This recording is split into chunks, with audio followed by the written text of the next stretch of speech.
The afternoon sun filtered through the pristine glass facade of Geneva Timepieces, one of Beverly Hills' most exclusive watch boutiques. Inside, crystal chandeliers cast prisms of light across glass display cases housing timepieces worth more than most people's annual salaries.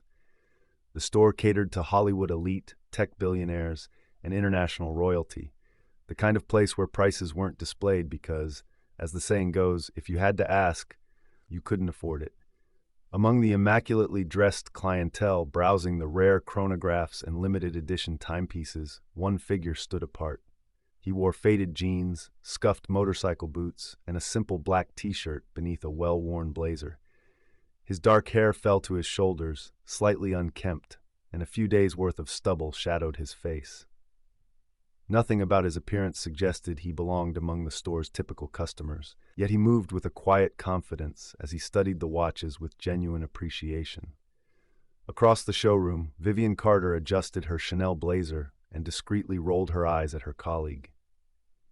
As the boutique's top sales associate for 3 consecutive years, she prided herself on her ability to identify serious buyers from window shoppers within seconds. The scruffy man examining the store's most exclusive collection clearly fell into the latter category. In her assessment, "I'll handle this one," she murmured to her coworker, plastering on her professional smile as she approached. What happened next would become a story she'd never tire of telling, though initially not for the reasons she expected. The encounter. "Good afternoon, sir. Is there something specific you're looking for today?" Vivian asked, her tone carrying the particular blend of politeness and dismissal she reserved for non-serious browsers. The man looked up, his eyes surprisingly kind and attentive. "Hello. Yes, actually. I'm interested in this piece," he said, pointing to a Patek Philippe Grandmaster chime, a watch worth over $2 million, one of only a handful in existence. Vivian's smile tightened almost imperceptibly. "Ah, excellent taste. The Grandmaster chime is truly extraordinary. It's also one of our most exclusive timepieces. Perhaps I could show you something more accessible?" The last word carried a subtle emphasis. "I'd really like to learn more about this one if that's okay," the man replied gently, seemingly oblivious to her insinuation. Vivian suppressed a sigh. She'd dealt with this type before, people wanting to waste her time with fantasies of purchases they could never afford. Still, store policy dictated she provide service to everyone, so she removed the watch from the display. "This particular model features 20 complications. That's watchmaker terminology for functions beyond basic timekeeping," she explained, her tone slightly condescending. "It includes a perpetual calendar, moon phases, a minute repeater, and several other rarities. The case is hand-carved 18-karat gold, and only 6 were produced in this particular configuration." The man nodded thoughtfully, examining the watch with genuine interest. "The craftsmanship is remarkable. How long does it take to produce one?" "Over 100,000 hours of development and 7,000 hours to assemble each piece," Vivian replied automatically. "Sir, this watch is priced at $2.3 million. A soft chuckle escaped from somewhere behind them. Vivian turned to see her manager giving her a knowing look, one that suggested she was missing something important. The bearded man simply nodded. "That seems fair for the work involved." Vivian couldn't contain a small, incredulous laugh. "Fair? I'm sorry, but do you have any idea what kind of purchase this would be? We require verification of funds before we can even begin the paperwork for something in this range." The man looked at her directly now, his gaze thoughtful rather than offended. "Of course, that makes sense." Something about his calm manner made Vivian uncomfortable. Most people would have been embarrassed or defensive by now. This man seemed completely unfazed by her increasingly transparent attempts to discourage him. "Perhaps I should introduce myself," he said quietly. "I'm Keanu Reeves." Vivian froze. The world seemed to tilt slightly as her brain processed this information. The scruffy man in the worn boots standing before her was indeed Keanu Reeves, A-list actor, producer, and by all accounts, one of Hollywood's wealthiest and most beloved figures. Heat rushed to her face as she recalled her condescending tone and dismissive attitude. "Mr. Reeves, she began, mortification rendering her momentarily speechless. "Please, just Keanu is fine," he said with a small, gentle smile that somehow made the situation both better and worse. the wisdom. What happened next would become the story Vivian told at every dinner party, family gathering, and professional conference for years to come. But it wasn't what anyone might have expected. Keanu didn't complain to her manager. He didn't storm out in righteous indignation.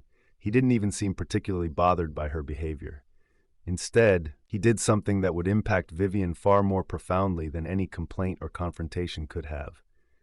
"You know," he said, his voice low and thoughtful as he carefully returned the watch to its velvet display cushion, "I've been thinking about why we're drawn to beautiful objects like this. I don't think it's really about status or showing off. At least, it shouldn't be." Vivian stood frozen, uncertain where this conversation was heading. "The real value in something like this is the human achievement it represents," Keanu continued. "Thousands of hours of human creativity, problem-solving, and dedication to perfection. When I look at a watch like this, I see generations of tradition and innovation coming together. That's what I find worth investing in." He gazed thoughtfully at the timepiece. "But you know what's funny? Time is the one thing money can't really buy. No matter how expensive the watch, we all get the same 24 hours each day." Vivian found herself nodding, captivated despite her lingering embarrassment. "I think that's why I appreciate fine watches," he continued. "They remind me to value the time I have, to be present." He looked up at her, his expression genuine, and to try to be kind with that time. The subtext was clear but delivered without a hint of accusation or superiority. Vivian felt the full weight of the lesson he was offering, not just about watches or wealth, but about assumptions, judgment, and the treatment of others. "Now," Keanu said, shifting gears smoothly, "I'm actually interested in two pieces today. This one for myself, and I'm looking for something special as a gift. Would you be willing to help me find the right one?" The transformation. In that moment, Vivian made a decision. Rather than stumbling through awkward apologies or overcompensating with excessive flattery, she would simply do her job with the professionalism and respect that every customer deserved, famous or not, well-dressed or casual. "I'd be happy to help you, Mr. Reeves." "Keanu," she corrected herself. "What kind of gift did you have in mind?" Over the next hour, Vivian assisted Keanu in selecting not only the Patek Philippe for himself, but also a vintage Cartier tank watch as a gift for his stunt coordinator who was retiring after a 20-year career. Throughout their interaction, Keanu remained thoughtful, kind, and genuinely interested in the stories behind each timepiece. What struck Vivian most wasn't the substantial commission she would earn from the sales, but the profound impact of experiencing such graciousness from someone she had so quickly and unfairly judged. While Keanu never directly mentioned her initial behavior, his consistent kindness served as a more effective rebuke than any confrontation could have been. As he completed the purchase, a transaction totaling nearly $3 million, Keanu shared stories about his motorcycle collection, his appreciation for craftsmanship in all forms, and his belief that luxury should be about quality and meaning rather than status or display. "The watches will be ready for pickup next week after sizing and registration," Vivian explained as she processed the final paperwork. "Is there anything else I can assist you with today?" Keanu considered for a moment. "Actually, yes. Could you recommend a good place nearby for coffee? Something local, not a chain." Vivian smiled, genuinely this time. "There's a wonderful independent cafe just around the corner. The owner roasts the beans himself, and they make an incredible cortado." "That sounds perfect," Keanu replied. Then, with a slight hesitation that suggested spontaneity rather than premeditation, he added, "Would you like to join me? Your shift must be ending soon, and I'd appreciate the company." The invitation caught Vivian completely off guard. Was Keanu Reeves, whom she had treated with such dismissiveness, actually inviting her for coffee? Yes, my shift ends in 15 minutes, she found herself saying. "I'd be honored to join you." The conversation. The cafe was exactly as Vivian had described, warm, aromatic, and blissfully uncrowded. They found a quiet corner table where Keanu could sit with his back to the room, minimizing the chances of being recognized. As they settled in with their drinks, Vivian finally addressed what had been weighing on her mind. "I owe you an apology for how I acted at the store. I made unfair assumptions based solely on your appearance." Keanu shook his head slightly. No apology necessary. It happens more often than you might think, and honestly, I sometimes dress down intentionally. It's a good filter. A filter? Vivian asked, puzzled. For people, he explained, warming his hands around his mug. How someone treats you when they think you can't do anything for them. That tells you everything about their character. The observation struck Vivian like a physical blow. She had failed that character test completely. I've been that person all my life, she admitted, surprising herself with her candor. I grew up with nothing. My single mom worked 3 jobs just to keep us afloat. When I finally made it into luxury sales, I think I internalized all the superficial values I'd been fighting against. I became exactly the kind of person who would have looked down on my younger self. Keanu listened attentively, his expression thoughtful rather than judgmental. That kind of awareness is rare, he said finally. Most people go their whole lives without that level of self-reflection. It shouldn't have taken humiliating myself in front of Keanu Reeves to figure it out, Vivian said with a self-deprecating laugh. Sometimes we need unexpected moments to see ourselves clearly, he replied. I've had plenty of my own wake-up calls over the years. The conversation flowed easily from there. They discussed books, films, experiences growing up with financial insecurity, and the strange distortions that wealth and fame created in human interactions. Keanu spoke about his motorcycle accident, the losses he'd endured, and how those experiences had shaped his perspective on materialism and status. The things I value most now can't be purchased, he explained. Time with people I care about, moments of genuine connection, the freedom to choose projects that mean something to me.